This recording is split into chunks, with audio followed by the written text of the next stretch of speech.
60 ಕರಳು ಮರಳು ಅಂತಾರೆ. ಜಯರಾಮಾಚಾರ್ಯ ನೋಡಿದರೆ ಹಾಗೆ ಯಾರಿಗಾದರೂ ಅನಿಸುತ್ತಾ? ಅವ್ರು ಓಡಾಡ್ತಿರೋದು ನೋಡಿದರೆ ಇದು ಷಷ್ಠಬ್ದಿ ಸಮಾರಂಭ ಅಲ್ಲ, ಅವ್ರದ್ದೇ ಎಂಗೇಜ್ಮೆಂಟ್ ಇದೆಯೇನೋ ಅಂತ ಅನ್ನಿಸ್ತದೆ. ಬೇಂದ್ರೆಯವರು ಭಾಳ ಚೆನ್ನಾಗಿ ಹೇಳ್ತಾರೆ, ನಾವೆಲ್ಲ 60 ಕರಳು ಮರಳು ಮುಗಿದೋಯ್ತು ನಂದು ಇನ್ನೂ ಅಂದ್ಕೋತೀವಿ. ಹಾಗೆ ಅಂದ್ಕೋಬೇಡ್ರು, ಅದು 60 ಕರಳು ಮರಳು ಅಲ್ಲ, 60ಕ್ಕೆ ಮರಳಿ ಅರಳು. ಅದು ಮರಳಿ ಅರಳಬೇಕು ಮನುಷ್ಯ. ಅದನ್ನು ಇವತ್ತು ನಾವು ಕಣ್ಣಾರೆ ಕಬಿಯಾಡಿ ಜಯರಾಮಾಚಾರ್ಯವರ ಚಟುವಟಿಕೆಗಳಲ್ಲಿ ನೋಡ್ತಾ ಇದ್ದೀವಿ. ವಿದ್ಯಾ ವಿನಯೇನ ಭೂಷತೆ ಅಂತ ಹೇಳುವಂತೆ ಅವರಲ್ಲಿ ವಿದ್ಯೆ ಇದೆ, ಜ್ಯೋತಿಷ್ಯ ಇದೆ.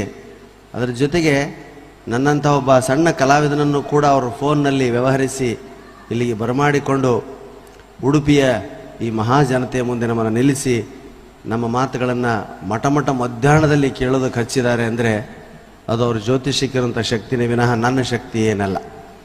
ಯಾಕಂದ್ರೆ ಅವರು ಭವಿಷ್ಯ ನೋಡಿದ್ರು 3 ಗಂಟೆಗೂ ಬರ್ತಾರೆ. ಜ್ಯೋತಿಷ ಹೇಳೋರು ನೋಡಿ, ಅವರು 3 ಗಂಟೆಗೆ ಯಾರು ಬರ್ತಾರೆ ಅಂತ ನಾನಂದರೆ ಖಂಡಿತ ಬರ್ತಾರೆ ಅಂತ ಲೆಕ್ಕ ಹಾಕಿ ನೋಡಿ ಹೇಳಿದರು. ಅವ್ರ ಜ್ಯೋತಿಷದ ಪ್ರಕಾರ ನೀವೆಲ್ಲ ಬಂದಿದ್ದೀರಿ. ಆದರೆ ಈ ಭಾಗದಲ್ಲಿ ಒಂದು ಬಹಳ ದೊಡ್ಡ ಕೊರತೆ ನಮಗೆ ಕಾಣಿಸೋದು ಏನು ಅಂದರೆ ನಗು. ನೀವು ನಮ್ಮ ಕಡೆಯವ್ರ ಥರ ಬಿದ್ದು ನಗಲ್ಲ, ನಗ್ತೀರ, ಒಳಗೊಳಗೆ ನಗ್ತೀರ. ಅದು ನಮಗೆ ಸರಿಯಾಗಲ್ಲ. ಅದಕ್ಕೆ ನೀವು ದಯವಿಟ್ಟು ನಗು ಬಂದರೆ ಜೋರಾಗಿ ನಗಿ, ಇಲ್ಲಾಂದರೆ ಚಪ್ಪಾಳೆ ಹೊಡೆದ್ಬಿಡಿ ಆ ಟೈಮಲ್ಲಿ. ಅದನ್ನೇ ನಾವು ನಗು ಕನ್ವರ್ಟ್ ಮಾಡ್ಕೊಳ್ತೀವಿ. ಭಾಳಷ್ಟು ಜನ ನಮ್ಮ ಮುಂದೆ ಆಸೀನರಾಗಿದ್ದೀರಿ. ನಮ್ಮನ್ನು ಎತ್ತರದಲ್ಲಿ ನಿಲ್ಲಿಸಿ ತಮಾಷೆ ನೋಡ್ತಿದ್ದೀರಿ. ಎತ್ತರದಲ್ಲಿ ನಿಂತು ಮಾತಾಡೋ ಯೋಗ್ಯತೆ ನಮಗಿಲ್ಲ. ನಿಮ್ಮ ಮಧ್ಯದ ವಿಷಯಗಳನ್ನೇ, ನಿಮ್ಮ ಮಧ್ಯದ ವಿಷಯಗಳನ್ನೇ ಮಾತಾಡೋವಂಥವ್ರು ನಾವು. ಎಲ್ಲರಿಗೆ ಕಾಣಲಿ ಅನ್ನೋ ದೃಷ್ಟಿಯಿಂದ ಎತ್ತರದಲ್ಲಿ ನಿಂತಿದ್ದೀವಾಗಲಿ, ನಿಮಗಿಂತ ಎತ್ತರದಲ್ಲಿ ನಿಂತಿದ್ದೀವಿ ಅನ್ನೋಂಥ ಹೆಮ್ಮೆ ಆಗಲಿ ಗರ್ವ ಆಗಲಿ ನಮಗಿಲ್ಲ. ಅದು ಬರಲೂಬಾರದು ಯಾರಿಗಾದರೂ. ನಾನು ಮತ್ತು ನನ್ನ ಸಹ ಕಲಾವಿದರು ಉಡುಪಿಗೆ ಬರ್ತಾ ಇರೋದು ಇದು 7ನೇ ಬಾರಿ. 7 ಸಾರಿ ಬಂದಿದ್ದೀನಿ ನಾನು. ಇದೇ ರಾಜಾಂಗಣದಲ್ಲೇ 5 ಸಾರಿ ಕಾರ್ಯಕ್ರಮ ಕೊಟ್ಟಿದ್ದೀನಿ. ಎಲ್ಲ ಪರ್ಯಾಯ ಮಠಾಧೀಶರುಗಳು ನಮ್ಮನ್ನು ಕರೆಸಿದ್ದಾರೆ. ಉಡುಪಿ ಅಂದ ತಕ್ಷಣ 2ಕ್ಕೆ ನಾವು ಬಹಳ ಅಂಜ್ತೀವಿ, 3ಕ್ಕೆ 3 ಸೇರಿಸೋಣ. ಒಂದು ತುಂಬ ದೂರ ನಮ್ಮೂರಿಗೆ. ನಿನ್ನೆ ಮಧ್ಯಾಹ್ನ 5 ಗಂಟೆಗೆ ಬಸ್ಸಲ್ಲಿ ಕೂತವರು ಈ ಊರಿಗೆ ಬಂದಾಗ ಬೆಳಗ್ಗೆ 8:30 ಅಂದರೆ ಅಲ್ಲಿಗೆ 11-12 ತಾಸು ಜರ್ನಿ. ಅದು ಮೊದಲನೇ ಭಯ. 2ನೇ ಭಯ ಇಲ್ಲಿಯ ಧಗೆ. ನಮ್ಮನ್ನು ಮೀರಿಸ್ತದೆ ಇಲ್ಲಿ ಧಗೆ. ನಮ್ಮಲ್ಲಿ 42 ಡಿಗ್ರಿ ಬಿಸಿಲಿದ್ದರೂ ಇಷ್ಟು ಧಗೆ ಇರಲ್ಲ, ತಾಪ ಇರಲ್ಲ. ಇಲ್ಲಿ ತಾಪ ಜಾಸ್ತಿ. ಇನ್ನು 3ನೇದು ನೀವು ನಗಲ್ಲ.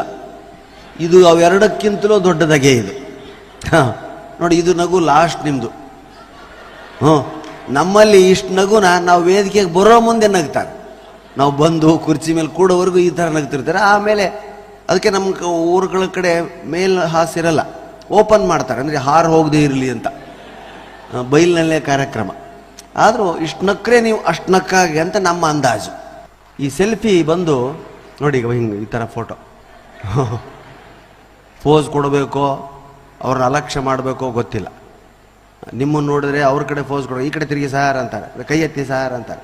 ಇನ್ನು ಇವರೆಷ್ಟೋ ಈ ವಿಡಿಯೋದವ್ರಂತೂ ಜೋರು ಮಾತಾಡಿ ಸಾರ್, ಆಡಿಯೋ ಸರಿಗೆ ಆಗ್ತಿಲ್ಲ ಅಂತ ಬಲವಂತ ಮಾಡ್ತಾರೆ. ಈ ಸೆಲ್ಫಿಗಳಿಗಂತೂ ಸೌಜನ್ಯವೇ ಕಡಿಮೆ ಆಗೋಗಿದೆ. ಅದು ಯಾವನು ಕಂಡಿಡ್ನೋ ಸೆಲ್ಫಿನ.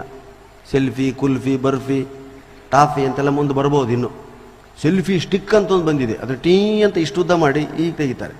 ನೀವು ಕೇಳಲಿ ಬಿಡಲಿ, ಅವ್ರು ಹಿರಿಯರೋ ಚಿಕ್ಕವ್ರು ಗೊತ್ತಿಲ್ಲ, ಹೆಗಲ ಮೇಲೆ ಅವರೇ ಕೈ ಹಾಕ್ತಾರೆ. ನಾವು ಅವನ ಜೊತೆ ಹೆಗಲ ಮೇಲೆ ಕೈ ಹಾಕಿ ತೆಗೆಸ್ಕೊಂಡು ಅವನೆಲ್ಲೋ ಯಾವುದೋ ರೇಪೋ ಮರ್ಡರೋ ಇದರಲ್ಲಿ ಸಿಗಿ ಬಿದ್ದ ಅಂದರೆ ಆವಾಗ ಈ ಪಾತಕನ ಕೈ ಪ್ರಾಣೇಶ್ ಅವರ ಹೆಗಲ ಮೇಲೆ ಒಂದು ನಾನು ಜೈಲಿಗೆ ಹೋಗಿಬಿಡ್ತೀನಿ. ಅದಕ್ಕೆ ಸೆಲ್ಫಿಗಳ ಬಗ್ಗೆ ದಯವಿಟ್ಟು ಅದರಿಂದ ದೂರ ಇರಿ, ದಯವಿಟ್ಟು ತಗೊಬೇಡ. ನಮಗೂ ಕೂಡ ಬಸ್ಸಿಗೆ ಹೋಗ್ಬೇಕಾಗಿರ್ತದೆ, ಯಾವುದೋ ಇಂಪಾರ್ಟೆಂಟ್ ಕಾರ್ಯಕ್ರಮ, ಯಾರೋ ನಮ್ಮ ಗುರುಗಳು ಮುಂದೆ ನಿಂತಿರ್ತಾರೆ, ಅವ್ರನ್ನ ತಳ್ಳಿ ನಮ್ಮ ಜೊತೆ ಸೆಲ್ಫಿ ತೆಗೆಸ್ಕೊಳ್ಳೋದು ಇತ್ತೀಚಿನ ಕೆಲವು ಜನ. ಇವೆಲ್ಲ ಬೇಜಾರಾಗಿ ಆರ್ಟಿಕಲ್ ಒಂದು ಬರೆದಿದ್ದೇನೆ. ದಯವಿಟ್ಟು ಇಂಥ ಸೌಜನ್ಯ ಮೀರಿ ಹೋಗಬೇಡಿ. ಒಂದು ಶವ ಸಂಸ್ಕಾರಕ್ಕೆ ಹೋಗ್ತಾ ಇದ್ದೇನೆ. ನಮ್ಮ ಸ್ನೇಹಿತನ ತಾಯಿ ತೀರ್ಕೊಂಡಿದ್ಲು, ಶವದ ಜೊತೆ ಹೋಗ್ತಾ ಇದ್ದೀನಿ. ಪಕ್ಕದಲ್ಲಿ ಒಂದು ಟಾಟಾ ಸುಮೋ ಬಂತು. ಮುಂದೆ ಹೋದಂಥ ಟಾಟಾ ಸುಮೋ ವಾಪಸ್ ಬಂತು. ಅಯ್ಯೋ ಬನ್ನಿ ಸರ್, ನಿಮ್ಮ ಜೊತೆ ಒಂದು ಫೋಟೋ. ಇಲ್ರಯ್ಯ, ನಮ್ಮ ಸ್ನೇಹಿತನ ತಾಯಿ, ಫೋಟೋ ಬೇಡ ದಯವಿಟ್ಟು ಕ್ಷಮಿಸಿ. ನೀವೇನು ಬದುಕಿಸ್ತೀರೇನ್ರಿ ಅವ್ರನ್ನ? ಸತ್ತೋಗ್ಯಾರ. ನೀವೇನು ಅಲ್ಲೂ ತಮಾಷೆ ಅಂದರೆ ನಾವು ತಮಾಷೆ ಮಾಡೋರಲ್ಲ ಅಂತ.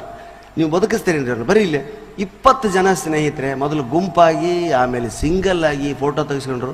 ನಾವು ಹೋಗೋಷ್ಟೊತ್ತಿಗೆ ಸಂಸ್ಕಾರನೇ ಆಗಿ ಹೋಗ್ಬಿಟ್ಟಿತ್ತು. ಇವೆಲ್ಲ ಏನು ಜನ ಆಗಿದ್ದಾರೆ ಇವತ್ತು ಅಂದರೆ, ಅದಕ್ಕೆ ನಾನು ಮೊನ್ನೆ ಒಂದು ಆರ್ಟಿಕಲ್ ಬರೆದಿದ್ದೆ, ನಾವು ಹೇಳುವ ಹಾಸ್ಯವನ್ನು ಲಘುವಾಗಿ ತೆಗೆದುಕೊಳ್ಳಿ, ನಮ್ಮನ್ನೇ ಅಲ್ಲ ಅಂತ. ಅದನ್ನು ಶ್ರೀಗಳು ಓದಿದ್ದಾರೆ. ನಮ್ಮನ್ನೇ ಹಾಸ್ಯ ಹೇಳ್ತಾರೆ ಅಂದರೆ ಇವರೇ ಲಘು ಅಂತ. ಅದಕ್ಕೆ ಈಗಿನ ವಿದ್ಯಾರ್ಥಿಗಳಿಗೆ ಗುರು ಲಘುಗಳು ಗೊತ್ತಿಲ್ಲ.